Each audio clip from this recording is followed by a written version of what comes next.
Words that guide us. Adventist publications. In a world fueled by the power of words, the Seventh-day Adventist Church has harnessed the power of print to inspire, educate, and guide millions around the globe. Today, we're taking a journey through the illustrious history of Adventist publications, a journey that speaks volumes. The invention of the printing press transformed humanity, bringing knowledge and enlightenment to the masses. For the Seventh-day Adventist Church, this was a golden opportunity to share the good news far and wide. Print didn't just transmit words. It conveyed hope, faith, and a pathway to a brighter tomorrow. The press is a powerful instrumentality which God has ordained to be combined with the energies of the living preacher to bring the truth before all nations, kindreds, tongues, and peoples. Ellen G. White, Publishing Ministry, page 1. Words have a way of stitching together the tapestries of communities, weaving a rich narrative from individual threads of experiences, beliefs, and hopes. When we talk about the Seventh-day Adventist Church, this tapestry unravels through the countless pages of our cherished publications, revealing a vivid panorama of our spiritual journey. Our story begins in the mid-19th century, a time of revival and awakening. The printed word became a vessel to carry the hopeful messages of the Advent movement, reaching out to hearts hungry for spiritual nourishment. As hands held the freshly printed pages, a shared dream took root, blossoming into a community united in faith and purpose. God will soon do great things for us if we lie humble and believing at His feet. More than 1,000 will soon be converted in one day, most of whom will trace their first convictions to the reading of our publications. Ellen G. White, Review and Herald, November 10, 1885. From humble beginnings, Adventist publications burgeoned into a formidable force, championing the noble cause of education, health, and spiritual enlightenment. Through a growing network of publishing houses, the Church extended its reach, bringing light and hope to remote corners of the world. Since the beginning of recorded history, the written word and the spoken word have been the two most powerful mediums for changing the world. The spoken word, famous speeches, sermons, rallies, and calls to action, such as Dr. Martin Luther King's I Have a Dream speech and President John F. Kennedy's Ask Not What Your Country Can Do For You, and Jesus' Sermon on the Mount. These all and many more have relied heavily on the written word, both for their content and for their transmission after they have been given. In short, the written word has formed the basis for every major speech, for our education, our learning, and our spiritual growth, and has formed the bedrock of every major revival in world history. The Seventh-day Adventist Church has always had a close connection with the literature ministry, but in this regard it is not unique, but rather it's treading a well-worn path that previous movements and revivals have followed. The first 5 books of the Bible written by Moses, the Psalms written by David, Revelation written by John, these and all the other books of the Bible have inspired and changed lives up until this present day.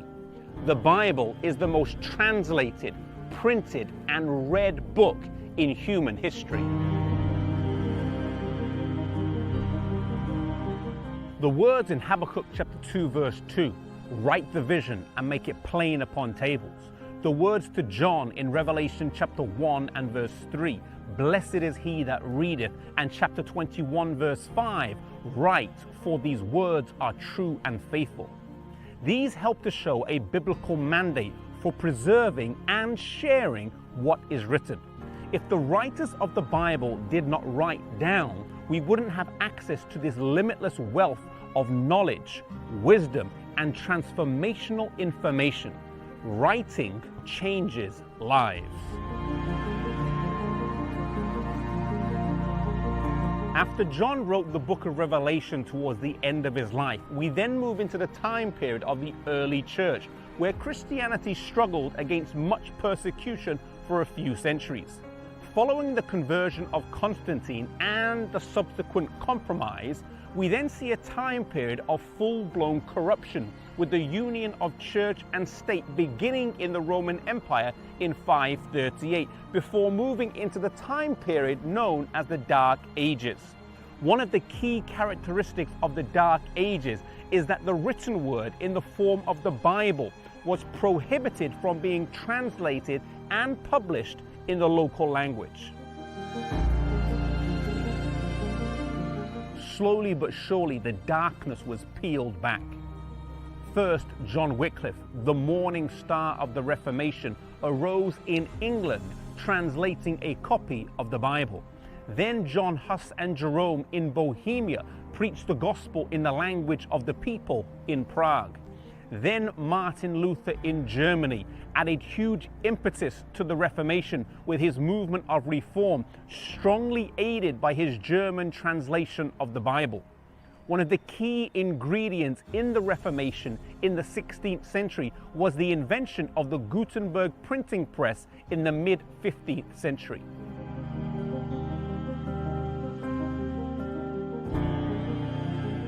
Gutenberg's printing press ensured that what the reformers wrote was able to go viral. Luther's 95 Theses, for example, was reprinted and distributed widely throughout the country. His thoughts, ideas were able to quickly be disseminated and spread. His writing changed lives. William Tyndale followed with an English translation of the Bible, which history has shown had a lasting impact on the English language, just like Luther's German translation had on the German language. As influential English philosopher Francis Bacon, commenting in 1620, said that 3 inventions had changed the recent world as he knew.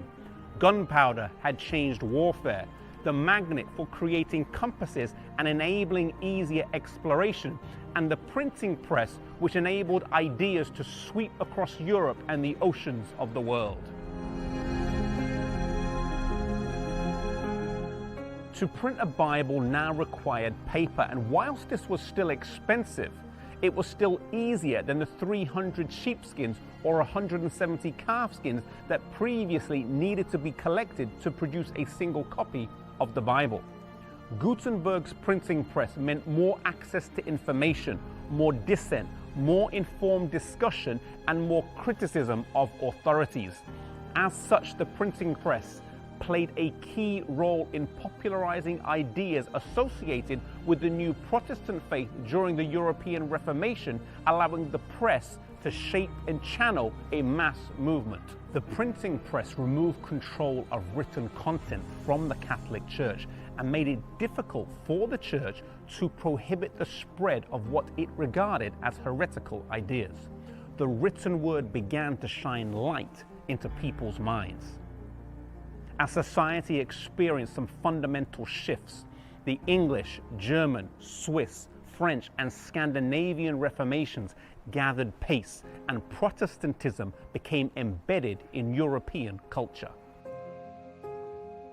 The 1700s witnessed some major changes, one of which was the birth of the United States of America, a land built on the ideals of religious freedom. We also see the great missionary movements launch, which were closely tied to the beginning of the British and Foreign Bible Society and the American Bible Society. As the written word spread around the world, there was a huge focus on translating it into the language of the local people.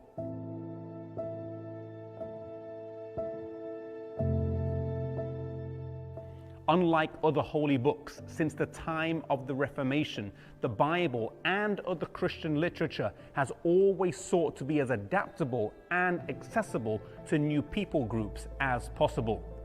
The late 1700s also saw the Great Advent Awakening, a revival movement based on the reading and preaching of Scripture.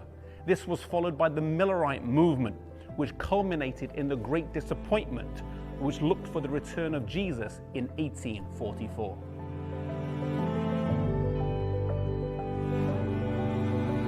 From the tears of this great disappointment, the stream of Adventism would form, and literature would play a key role in the birth, growth, and expansion of this new movement.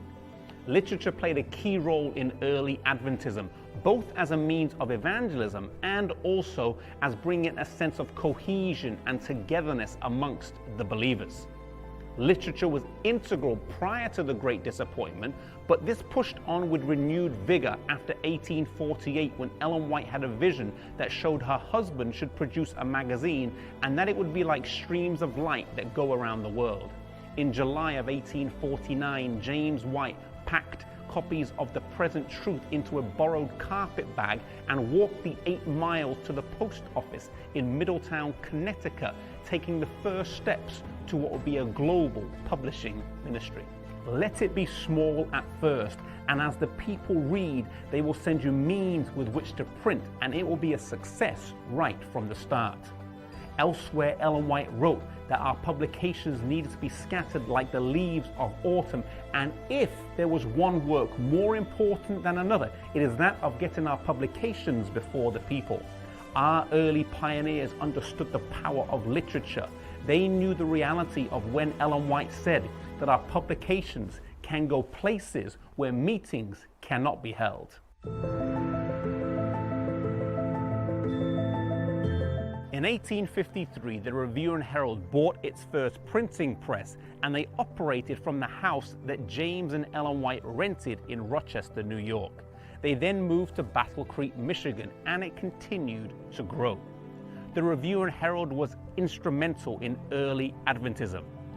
They kept theological advancement going, and they helped to foster a sense of unity amongst the believers.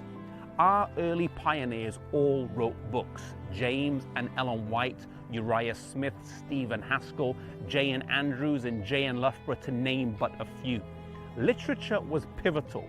In fact, the need to register the printing press under a company was one of the reasons that led to the incorporation of our church in the 1860s. As the importance of literature grew, the means of spreading it wasn't limited to a shop front, but rather missionaries or literature evangelists would take books and magazines from door to door. The first literature evangelist who would sell books from door to door has a very interesting story. In the 1880s, James White met a young Canadian named George King who desperately wanted to be a preacher. He stayed with the Whites for a few weeks, and James was unconvinced that he had what it took to be a preacher. James White then approached Brother Godsmark and told him of George King's desire to preach, and asked him if he could work on his farm for a year, and then maybe at the end of the year, he would be ready to preach. He was a tall and slim man, and as he lived in this new home, he would often preach in the living room to the empty chairs. Soon it came time for him to preach his first sermon, but it was a blundering failure and anything but to the point. After a season of prayer, the mother of the home told him he could never be a preacher or hold the attention of a crowd, but he could be a fireside preacher and take books and tracts into people's homes and spread the message that way.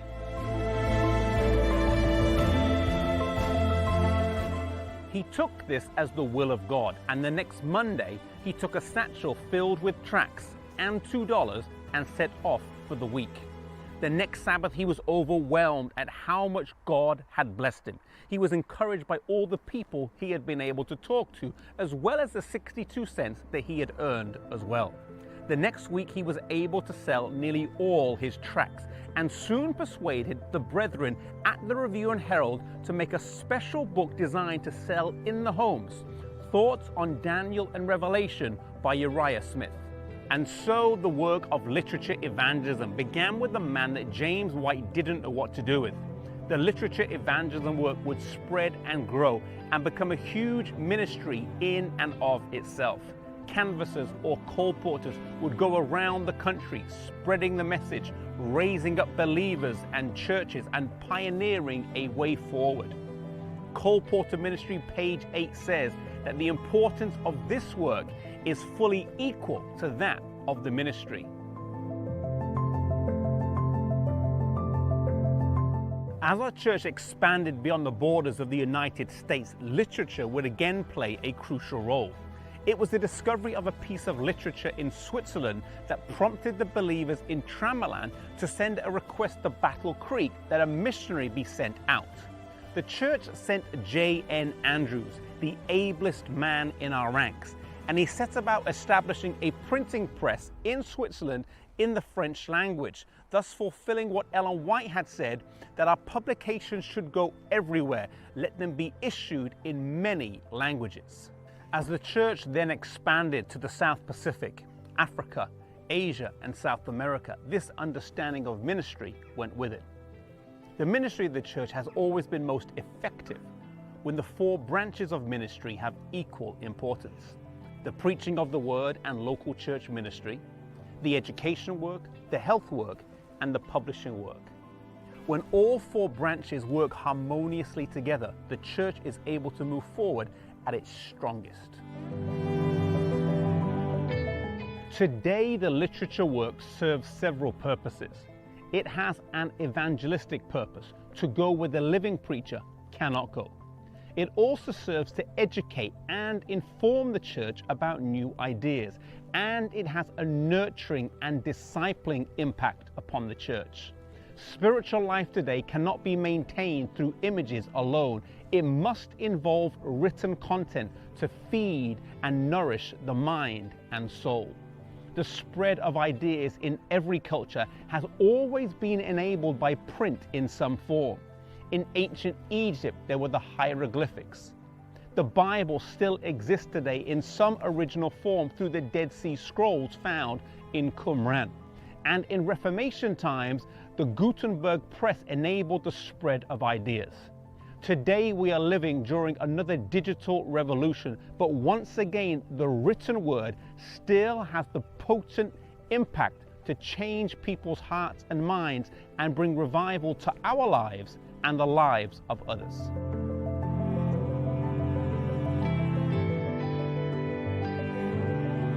There are over 20,000 literature evangelists in the world today and almost 2,000 people working in publishing houses to facilitate the spread of literature as a means to educate and inspire mankind to live a better life reflective of God's intentions. We are living at an exciting time in Earth's history, at a time when we believe Bible prophecy is fulfilling before our eyes, at a time when the coming of Jesus is near. We know that before Jesus returns, the gospel will be preached to every nation, language, and people, and an integral part of that final proclamation will be the publishing and literature ministry. Ellen White, commenting on this work, says that in a large degree through our publishing is to be accomplished the work of the other angel of Revelation 18, who comes down from heaven with great power and who lightens the earth with his glory.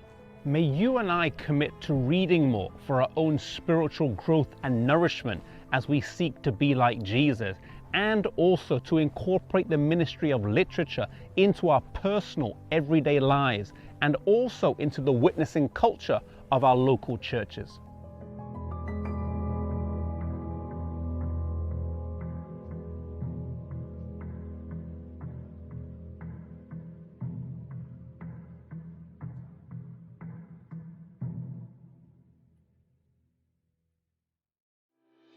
Over time, the power of print has remained undiminished, steadfastly acting as the heartbeat of the Adventist community.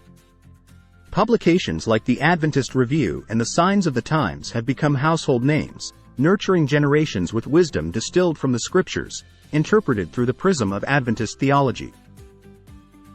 Now, let's deep dive into the ocean of Adventist literature, where we'll explore the origin and purpose of our iconic publications.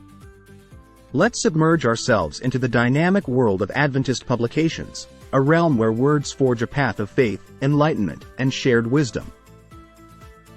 Adventist Review. Our journey begins with the Adventist Review and Sabbath Herald, a beacon of light since the 1850s. Spearheaded by pioneers like James and Ellen White, it has stood the test of time, offering spiritual nourishment and news from the community.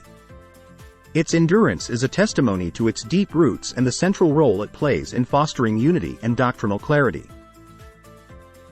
The Review and Herald is the oldest institution of the Seventh-day Adventist Church. Review and Herald, April 28, 1983, page 17. Adventtidende. Let's sail to the Nordic shores with Adventtidende, a publication that brought the light of Adventist teachings to the Danish-speaking populace. It was more than a magazine. It was a bridge connecting cultures with faith, allowing the teachings of Adventism to resonate in more hearts. Signs of the Times. Then we have Les Signes des Temps in French and Signs of the Times in English. This publication not only echoed theological insights but ventured into the realms of health, societal issues, and scientific discoveries, weaving them into the fabric of Adventist beliefs, a testament to our faith's holistic approach. Signs of the Times is to be among the people, a teacher, educating them to appreciate the truth for this time. Ellen White, Manuscript 23, 1890. Liberty Magazine. Stepping into the domain of social consciousness is Liberty Magazine. For decades, it has been a vigilant sentinel, advocating for religious freedom and societal equity, and encouraging a dialogue on the role of religion in contemporary society.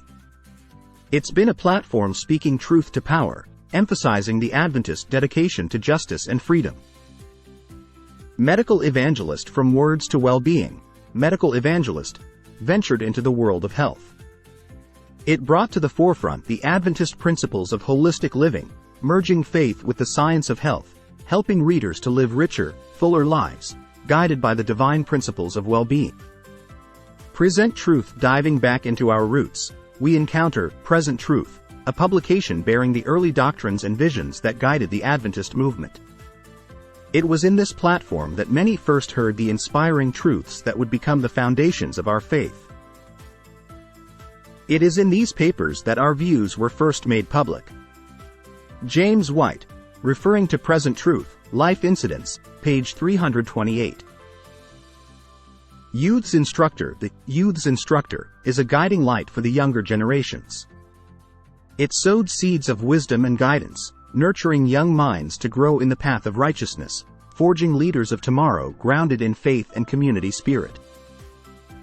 Caribbean Union Gleanings. Last but not least, is the Caribbean Union Gleanings, a stalwart in the Adventist community.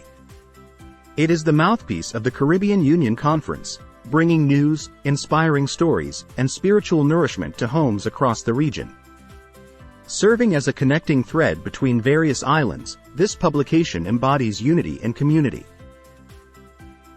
Each publication, a beacon, each word, a testament to the living, breathing journey of faith, and together they have weaved a rich tapestry of the Adventist belief system, uniting us in faith, purpose, and a shared journey towards enlightenment.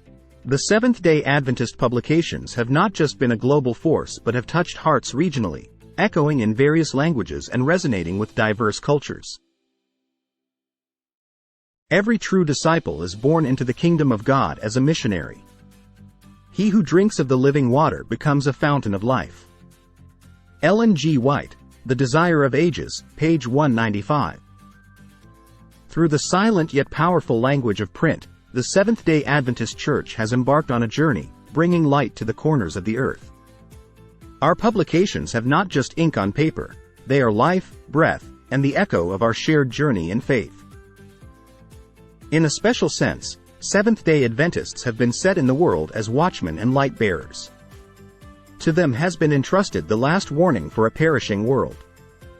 Ellen G. White, Testimonies for the Church, Volume 9, page 19. Thank you for joining us on this enriching journey through the words that guide us. Stay tuned for more insights into our rich heritage and vibrant community. Up next, The Backbone, Church Organization.